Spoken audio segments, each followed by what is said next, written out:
Welcome back to the Law Frog Learning Channel. Today we're jumping straight into Module 12. Now, in our previous discussions, we really focused heavily on traditional strict liability. Things like manufacturing defects, design defects, and failures to warn. But today, we've got a bit of a plot twist. We're bridging the gap between traditional tort law and the contract principles governed by the Uniform Commercial Code, or UCC. We're going to explore how simply marketing a product can completely change a manufacturer's legal liability. So let's dive right into this explainer and see how tort law and UCC contract principles overlap to catch commercial sellers who make false promises. We tend to think of product injuries purely as accidents, right? But sometimes the injury actually starts the second the marketing team prints a promise on a cardboard box. Now we're looking specifically at commercial sellers here, merchants who deal in goods of the kind, not just a private individual sale. When a company's marketing department makes specific claims, they open up entirely new avenues for legal liability, and that's exactly what we're going to decode today. Ultimately, this is fundamentally about consumer protection and holding merchants to the promises they make to the public.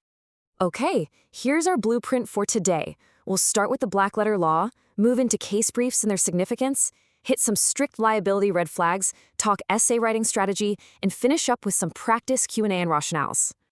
Section 1, the black letter law for navigating UCC warranties and misrepresentation. First up, there is a massive legal distinction between harmless sales praise and a concrete, measurable material fact that legally binds a seller. If a car dealer tells you a vehicle is the absolute best ride in town, well, that's completely subjective. It's unmeasurable. That's puffery, and you definitely cannot sue them if the ride turns out to be just average. But if they explicitly state the windshield is shatterproof, that's an objective, verifiable material fact. If a rock hits it and it shatters, you've got a misrepresentation claim on your hands because they stated a material fact that a reasonable person would rely upon. Let's see how this builds into UCC Section 2313. If a commercial seller makes a specific promise on a package, a description, or even a sample model that induces a buyer to make a purchase, that promise becomes the basis of the bargain and forms an express warranty. Now, what does basis of the bargain actually mean? It simply means the promise was a foundational part of why the deal happened in the first place. And the truly incredible thing about the UCC here is that it requires absolutely no particular proof of reliance in the traditional sense. The affirmation of fact is just woven right into the fabric of the agreement. Okay, so moving to UCC Section 2314. The crucial point here is that a merchant automatically guarantees their product will function safely for its average everyday use, even if they never said a single word to the buyer. This is implied by operation of law. Think about it. If you buy a toaster, there's an unspoken legal promise that it's going to toast bread without exploding on your kitchen counter. It's evaluated under a very standard measure of commercial reasonableness. Now, unlike merchantability, the implied warranty of fitness for a particular purpose under UC Section 235 is highly specific. It attaches when the seller has reason to know your unique, peculiar needs, and you actually rely on their specialized judgment to pick the right product. You aren't just buying goods for their ordinary purpose, you have a highly specific project, and the seller steps into the role of an expert guide. For instance, if you tell a hardware store clerk you need a specific type of rope to tow a 5,000-pound boat, and they confidently hand you a standard clothesline, well, they've breached this warranty when that line inevitably snaps. Let's jump to Section 2, case briefs and their significance, focusing on Hauter, Catania, and Denny. First up is Hauter versus Zogarts. 13-year-old Fred Hauter was using this backyard golf training device called the golfing gizmo. He hit underneath the ball, caught the cord with his club, and it produced this crazy bolo effect, swinging the heavy ball right into his temple and causing severe injuries. Now, can you imagine slapping a completely safe label on a device that's swinging a golf ball on a string right at a beginner's head? The defendants actually tried to argue this was just puffing or that they only meant it was safe if you hit the ball correctly. But come on, Fred wasn't a pro, he was a beginner. The California Supreme Court wasn't having it. They ruled that absolute safety assurances on a package are binding express warranties and material misrepresentations. They strictly held the manufacturer liable when normal use caused the injury. Next, let's look at Catania versus Brown. Here, a buyer walked into a retail paint business, described the powdery, chalky condition of his home's exterior stucco walls, and basically just asked for recommendation. The seller recommended Pierce's shingle and shake paint and gave very specific mixing instructions. The buyer followed them to the letter, but the paint peeled and blistered almost immediately.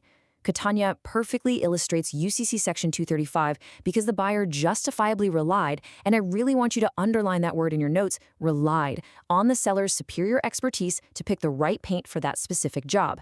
That reliance is exactly what makes the seller legally responsible when the product completely fails to do what they promised. And this brilliantly illustrates the core conflict in our third case, Denny versus Ford Motor Company. This case shows how a jury reached a split verdict by applying two entirely different legal tests to the exact same vehicle rollover accident. Nancy Denny slammed on her brakes to avoid a deer on a paved road, and her Ford Bronco 2 rolled over. Ford argued that the vehicle's high center of gravity and short wheelbase were necessary design features for off-road driving. Look at how this shakes out. On the tort side, under strict liability, the jury used the risk utility test and actually found the Bronco was not defective because its off-road utility outweighed the rollover risk. But flip over to the contract side. Under the implied warranty of merchantability, the jury used the consumer expectation test. The plaintiff showed that Ford heavily marketed the Bronco 2 to suburban commuters as an everyday daily driver. Because of that specific marketing, the jury found Ford liable. The vehicle was clearly not fit for the ordinary paved road driving for which it was actually sold. Take a second to lock this summary table into your exam memory bank. Hauter shows how explicit packaging triggers express warranty and misrepresentation. Catania demonstrates the reliance necessary for an implied warranty of fitness. And Denny proves that a product can actually beat a strict liability claim, but still lose on an implied warranty of merchantability claim based purely on how it was marketed to the consumer. Moving to Section 3, strict liability red flags and the traps you need to watch for in cases. When you're spotting issues on your exam, there are a few strict liability red flags you just constantly have to watch out for. First, notice how courts handle disclaimers very strictly. If a seller tries to sneak a disclaimer into an operator's manual after the sale is complete, it generally will not hold up in court because it completely lacks the buyer's upfront assent.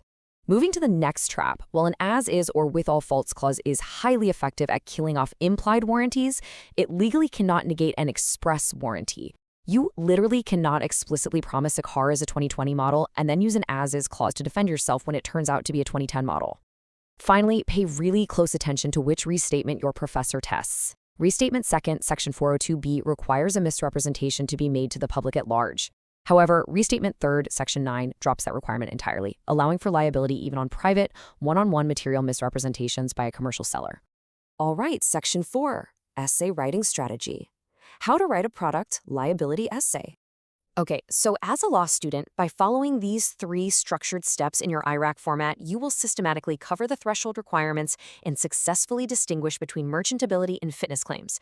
Always start by verifying the defendant is a commercial seller or merchant. Why? Because if it's just some guy selling his lawnmower on the Craigslist, UCC warranties and strict tort misrepresentation do not apply.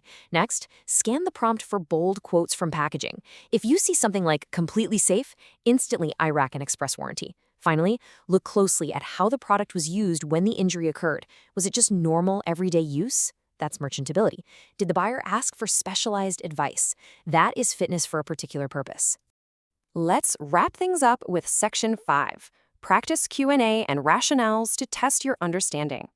So, if I walk into a hardware store, explain my weird exterior wall situation, and say, what should I buy? What happens legally? Think about the facts of Catania versus Brown for a second. Feel free to pause the explainer right here if you want to test yourself before I reveal the answer. Yes, it absolutely does. The rationale here is that when a seller actively assumes the responsibility of selecting a product to meet your specific needs, they also assume the legal liability if it fails. The key elements you must hit in your analysis are the seller's knowledge of the specific purpose and the buyer's actual reliance on the seller's expertise. These 2 prongs, knowledge of purpose and actual reliance, are exactly what your professor is looking for when they're grading your essay. Now, consider that split verdict we discussed regarding the Ford Bronco rollover. How is it legally possible for a jury to sit down, say a product is technically not defective, yet still turn around and award the plaintiff over $1 million? Can a product legally pass a strict liability design defect test but still breach an implied warranty? The answer is yes, absolutely, because the legal tests are fundamentally distinct. A single product can be judged by 2 completely different standards depending entirely on how the plaintiff pleads the case. Even if a product is technically balanced under a risk utility test for a specialized purpose, if the manufacturer's marketing promotes ordinary uses for which the product is actually unsafe, they are on the hook for warranty liability. The marketing sets the consumer expectation, and the law holds the seller to that expectation, regardless of how sound the underlying engineering might be. Thank you so much for watching the Law Frog Learning channel. I want to leave you with this final thought. If a company's marketing department makes a product look safe for everyone, whether it's a golfing gizmo or a rugged SUV, shouldn't their legal liability reflect exactly what they promised? Keep that in mind as you review your notes. See you in the next explainer.